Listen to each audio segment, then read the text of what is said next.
Hello, and welcome to 5 Minute Math. Today, for our number talk, we are looking at these two decimals, subtracting them, and trying to figure out if the difference is going to be less than 2 or more than 2.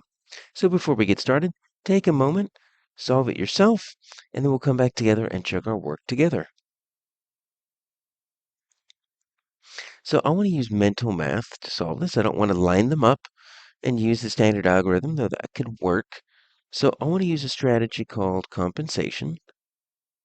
And it's not the only way that you can solve this, but I'm looking for a quick and easy way to use mental math so I don't have to necessarily use a pen and paper. And so one thing I'm noticing is that look at my decimals. 0.8, 0.86, very close. Now, it's going to be easier if I reimagine this 0.8, if I make them both go to the same place value. And the 0.8 only goes to the 10th place. So if I wanted to make them both go to the same place value, I could put a 0 next to that because 8/10, right, we need to know is the same thing as 80 hundredths. You can always add as many zeros as you want to after a decimal, and you're not changing the value, you're just making it bigger.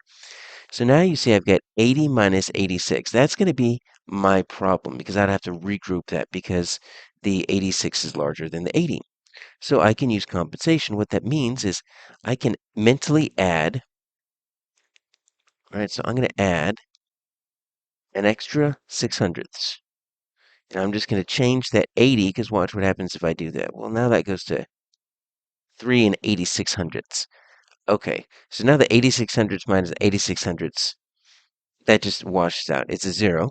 And then 3 minus 1, right, that equals 2. Just plain old 2.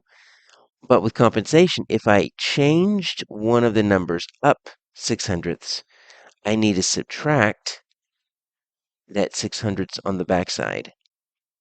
And I don't even necessarily need to solve the answer. I mean, it's going to be 1 and 94 hundredths.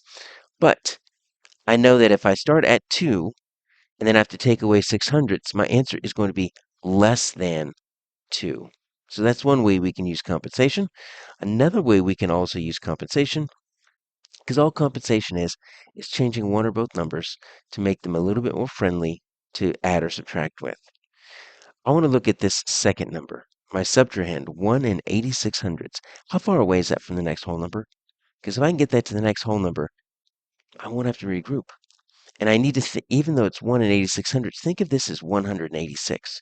How far is 186 from the next round number, 200? Well, it's going to be 14 away. Okay, so if I add 14, what I could do is I can say, all right, so that's going to be 2, just plain old 2. Now, in the first compensation, you added 1 and then you ended up taking it away after you do the operation. In this case, you can treat your two different numbers as a balance. If I add 14 hundredths there, and then I add 14 hundredths here, I don't have to do anything else afterwards because I shifted both numbers by the same amount. Make sure we line up our decimals here. And look, now I've got 3 and 94 hundredths minus 2. And that's pretty easy because I made this much easier. 94 hundredths minus, there's nothing, so it's going to be 94 hundredths. I'm just looking at my whole numbers. 3 minus 2, it's 1 and 94 hundredths. So any way you look at it, our answer is going to be less than 2.